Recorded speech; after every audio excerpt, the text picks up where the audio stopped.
señor presidente Aznar, presidente de la Fundación FAES, expresidente del Gobierno de España, doña Ana Botella, alcaldesa de Madrid, doña María Dolores Cospedal, secretaria general del Partido Popular y presidenta de Castilla-La Mancha. Señoras y señores, me siento inmensamente agradecido con FAES por este reconocimiento compartido con estadistas que han trascendido a su tiempo, como el rey Juan Carlos, Shimon Peres, Margaret Thatcher, y me emociona igualmente compartirlo con un autor universal, mi admirado y querido Mario Vargas Llosa. Mi única respuesta es la promesa de seguir defendiendo la libertad en la revista Letras Libres y en mis escritos. No son estos tiempos propicios para la libertad. En casi todo el mundo está en repliegue. ¿Recuerdan ustedes el siglo XX? Parece tan remoto como el telefax o los telegramas. Se despidió con hermosas promesas. Habíamos dejado atrás, eso creíamos, lo que Hannah Arendt llamó el mal absoluto, la barbarie extrema del nazismo y el comunismo, los campos de exterminio y el Gulag.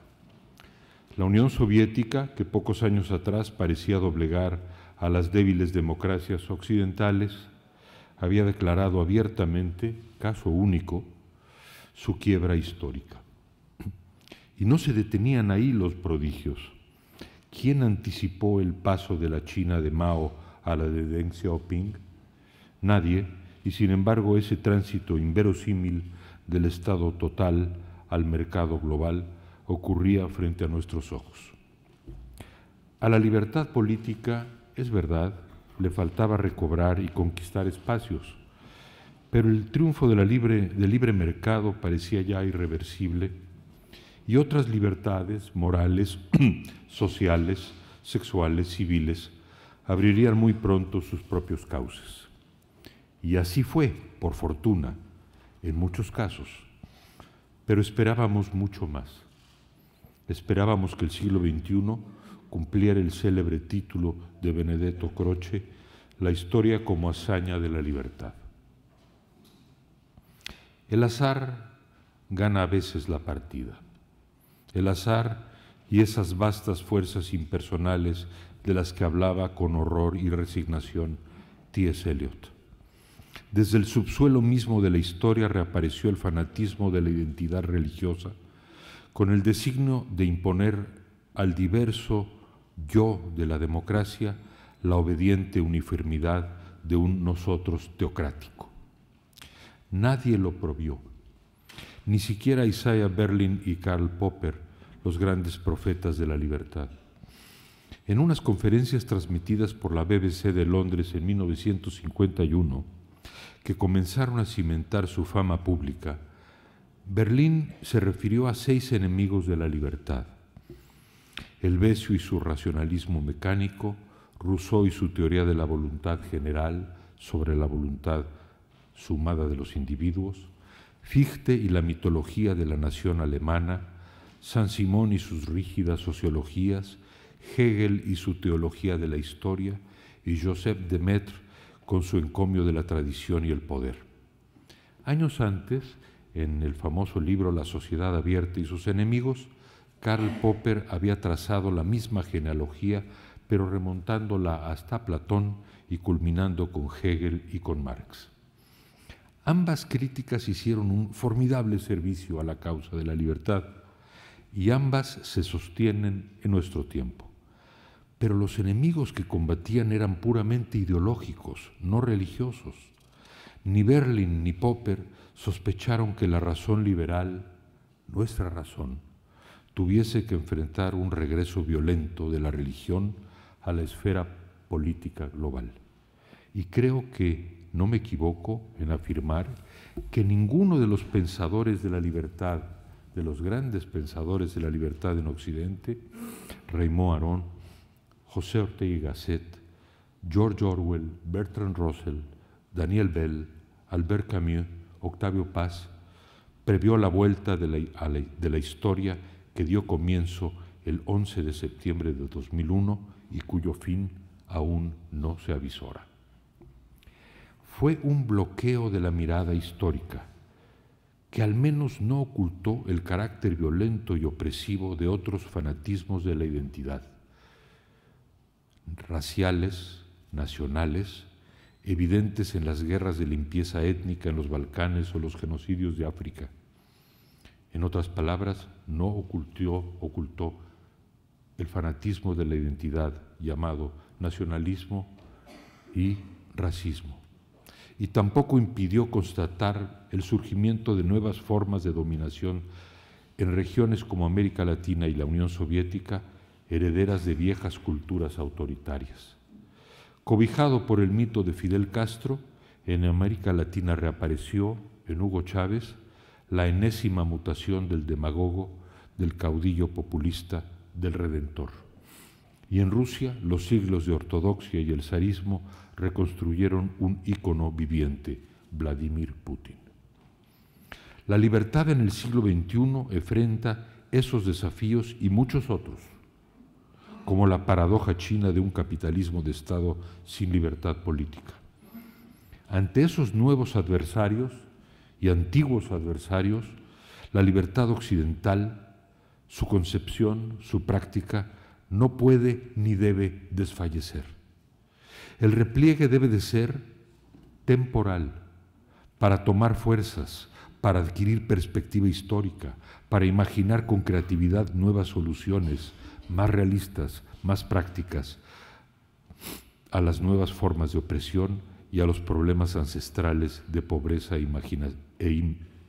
marginación que, es verdad, minan los fundamentos mismos de la sociedad abierta. Y algo más debe hacer el pensamiento liberal. Debe ejercer la autocrítica.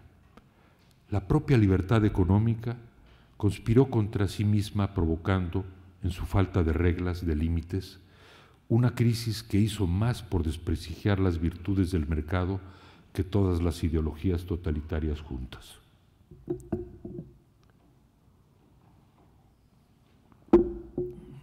¿Cuál ha sido el resultado?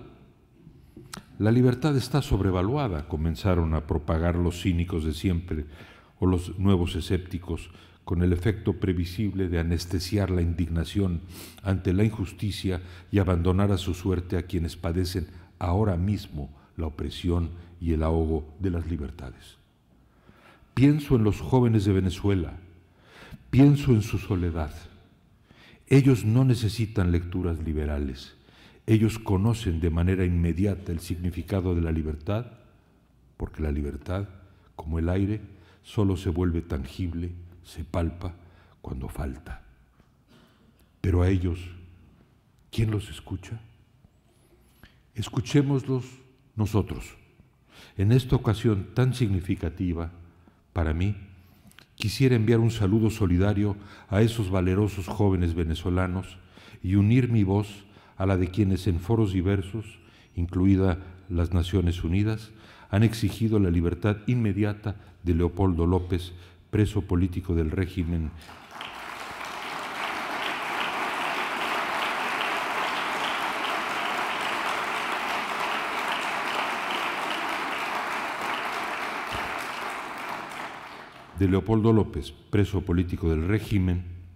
que ha convertido al país petrolero más rico del mundo en lo que paradójicamente siempre buscó, una nueva, precaria y pesarosa Cuba. Finalmente, quisiera dedicar una reflexión a la preocupante situación de la libertad en dos países que me competen directamente. México, el puerto de libertad que abrigó a mis padres, a mis abuelos, a mis bisabuelos, y España, nación que inventó el sustantivo liberal, país que desde los 70 ha sido vanguardia democrática del orbe hispano, tierra que por razones de amistad, de admiración, de lengua y cultura, considero mía. Dos fuerzas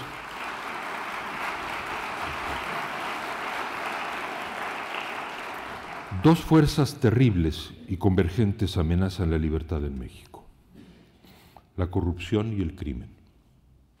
Ambas hunden sus raíces en la historia y no es este el lugar de explorarlas.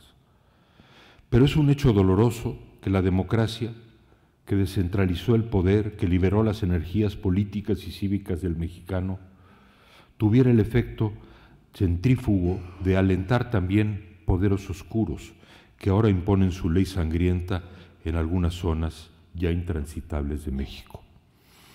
Hay fuerzas del bien que se le oponen y son mayoritarias.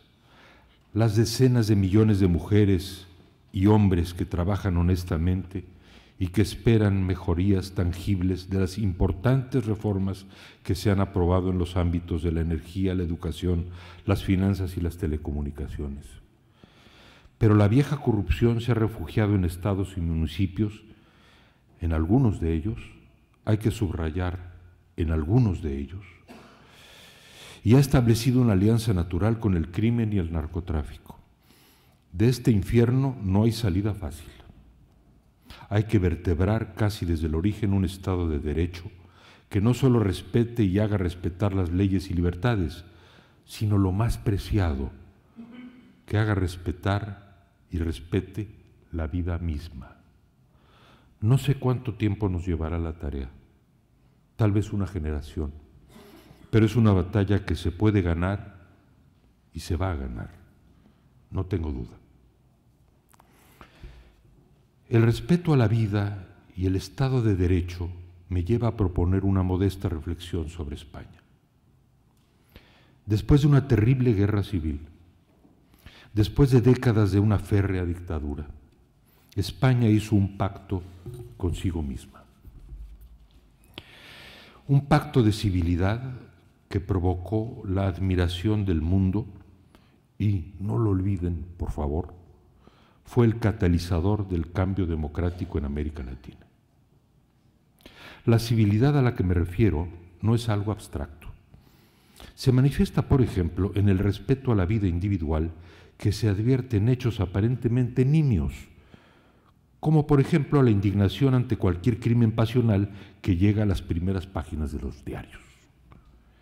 Esa consideración por la vida es el cimiento imprescindible de una sociedad abierta y moderna. Contra todo pronóstico, España se volvió esa sociedad moderna y abierta. En esta crisis, España no puede cerrar los ojos al milagro de civilidad democrática que ella misma construyó y que le permitió dar un salto histórico en todos los órdenes. Al hacer el encomio de esa civilidad, al recordar aquel pacto, no cierro los ojos en absoluto a los problemas por los que atraviesa.